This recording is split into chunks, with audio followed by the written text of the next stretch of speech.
shots were 44-10. How disappointing is it after such a strong performance last night to only have 10 shots on net today?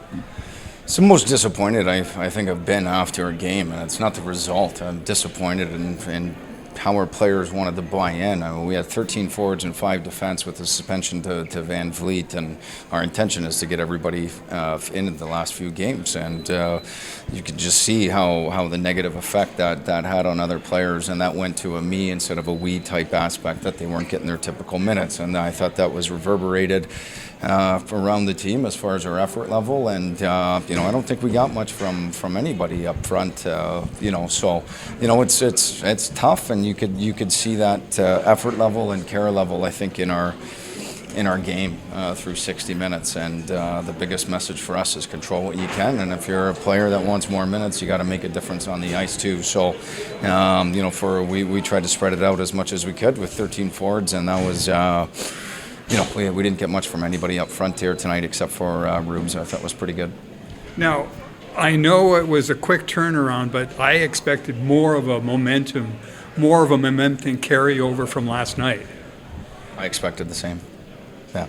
So what happens between now and, I guess you need 2 more points to finish the season with a 500 record. Yeah. I know we talked about that last night. 500 doesn't mean anything, but to enter the playoffs with a win or on a winning note is important. We definitely want to win. There's no question about that. But it's how we play as a team and control our attitude as a team.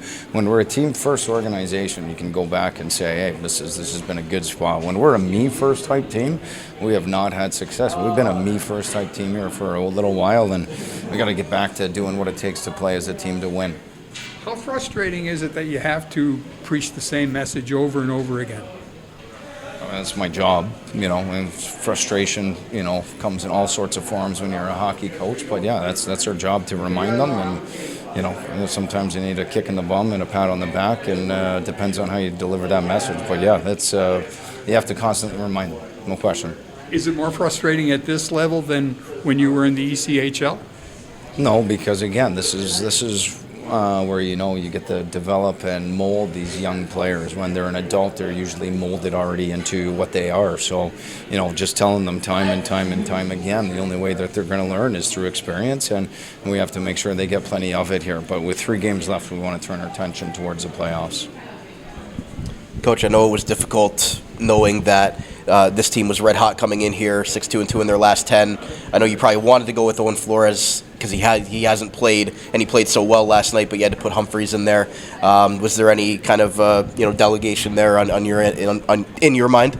No, I mean, Flores just, after a 10-game absence, and I think we lost every single game except for one right there, we weren't going to risk Owen Flores, and I wouldn't say a meaningless game because we want to win, but we've clinched the playoffs. We're either going to end up 6th or 7th, and we got in at 1 o'clock. We're not going to turn around to put Flores in that type of situation. At the same time, Humphreys needs to play as a young rookie and get his experience, and he's got to just keep on grinding. And then with Wysick being day-to-day and then Van Vliet getting the suspension, you had to roll with 5D, and one of them being Darcy DeWatcher, young player, so really 4 mainstay D that you've had for most of the year. How difficult was that, and how do you think that they handled that challenge? Obviously, giving up 44 shots, you don't like to see that, but with 4D tonight, 5D with DeWatcher.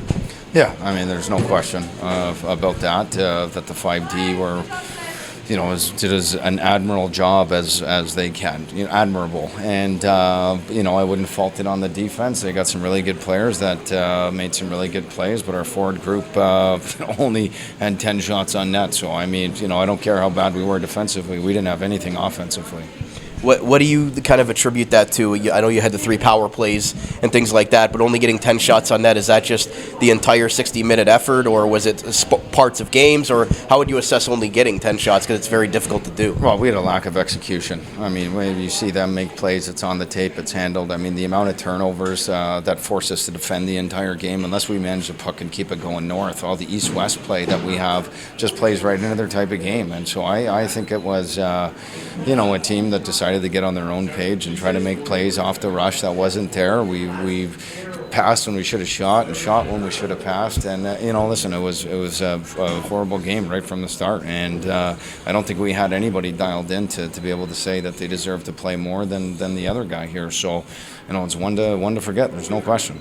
Lastly, I know it's a tough game all around, but one little bright spot there, Rupert getting his 40th. Do you have any thoughts on your young star, number 25, being able to hit the 40 mark?